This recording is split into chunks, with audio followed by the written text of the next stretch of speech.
चलिए आज एक ऐसी कहानी में चलते हैं जो हमें ये सोचने पर मजबूर कर देगी कि सच आखिर है क्या और सपना क्या है।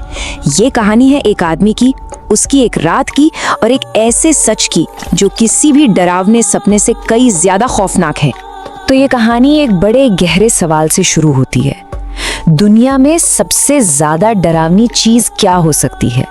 कोई कहेगा भूत, कोई अंधेरा, तो कोई अकेलापन। लेकिन इस कहानी के हिसाब से इनमें से कोई भी नहीं।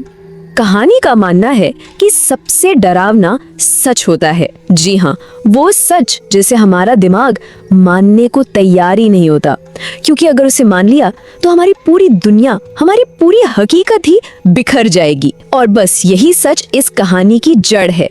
तो चलिए मिलते हैं कहानी के मेन कैरेक्टर से।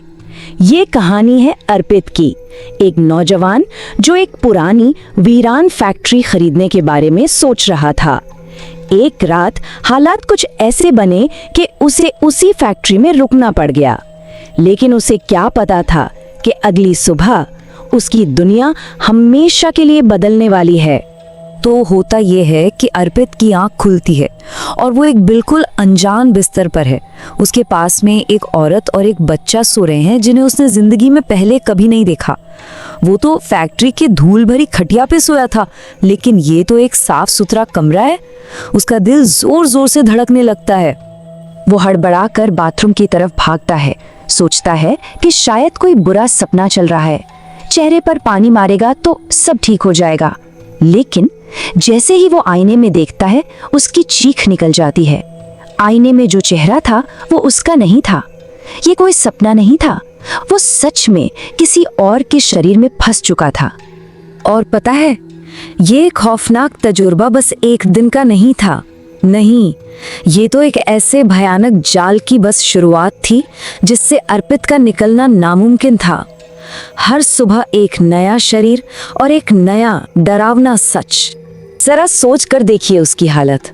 आज वो एक आदमी है तो कल सड़क पर बैठा एक भिखारी, फिर अगले दिन एक 17 साल का लड़का, उसके बाद एक कमजोर बूढ़ा आदमी, फिर एक 6 साल का बच्चा, और हद तो तब हो गई जब वो एक जवान लड़की के शरीर में उठा। हर सुबह एक नई पहचान और बेबसी बढ़ती ही जा रही थी। जैसे जैसे दिन बीतते हैं, अर्पित को कुछ और भी भयानक सच्चाइयों का पता चलता है। पहली बात कि फैक्ट्री में उसका अपना असली शरीर है ही नहीं, वो गायब है।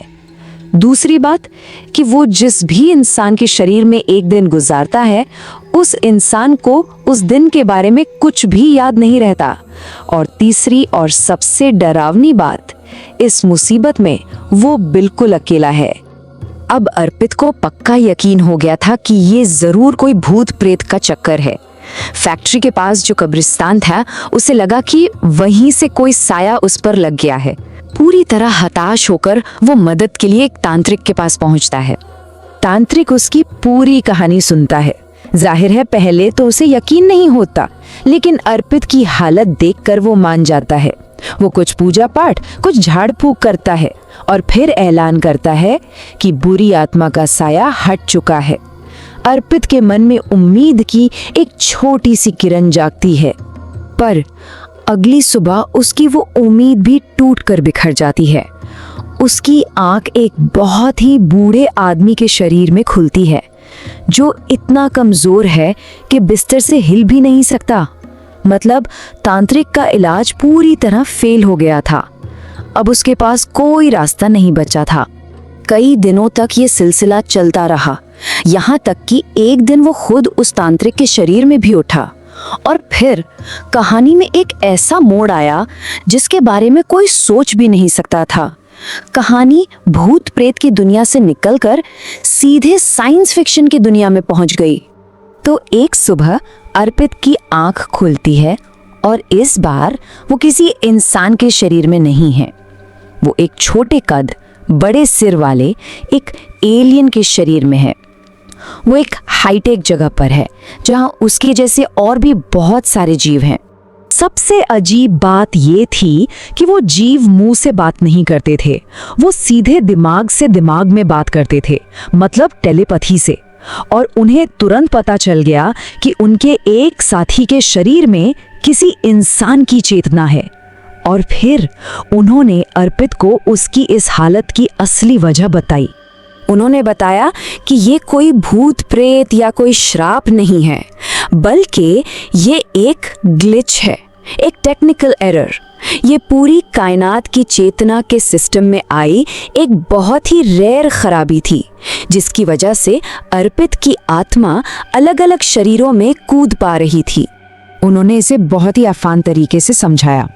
सोचिए, एक बहुत बड़ा सर्वर है जिससे हम सभी जीवों की आत्माएं यानी कॉन्शियसनेस जुड़ी हुई हैं, और हमारे ये शरीर ये उस सर्वर से जुड़े अलग अलग कंप्यूटर की तरह हैं।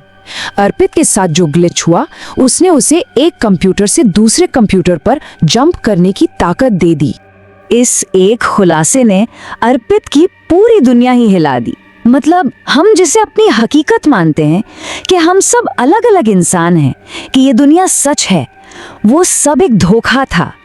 असली सच तो ये था कि सारा जीवन एक है, एक दूसरे से जुड़ा हुआ है, और ये दुनिया ये बस एक माया है, एक भ्रम।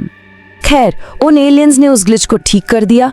अर्पित अपने शरीर में वापस भी लौट आया, लेकिन अब वो पहले वाला अर्पित नहीं था। जिंदगी को देखने का उसका नजरिया हमेशा हमेशा के लिए बदल चुका था। अर्पित की आंख उसी पुरानी फैक्ट्री में उसी खटिया पर खुलती है। वो अपने शरीर में वापस आ चुका था। वो डरावना सिलसिला आखिर खत्म हो गया। उसे बहुत सुकून मिला, लेकिन वो जानता था कि उसके अंदर कुछ है जो अब पहले जैसा कभी नहीं होगा। इस पूरे तजुर्बे से अर्पित ने जो सबसे बड़ी बात सीखी वो ये थी कि दुनिया में कोई भी अलग नहीं है। उसे अब हर इंसान में एकता नजर आती थी। वो समझ गया था कि हम सब इंसान एक ही हैं, एक ही सोर्स से जुड़े हुए हैं, भले ही हम इस बात को महसूस ना कर पाएं। और आखिर में कहानी हमारे लिए एक बहुत बड़ा सवाल छोड़ जाती है कि अगर ये दुनिया, ये हमारी पहचान, ये हमारा शरीर, सब कुछ एक माया है, एक भ्रम है, तो फिर असली सच क्या है? ये एक ऐसा सवाल है जिसका जवाब शायद हम सबको अपने अंदर ही खोजना होगा।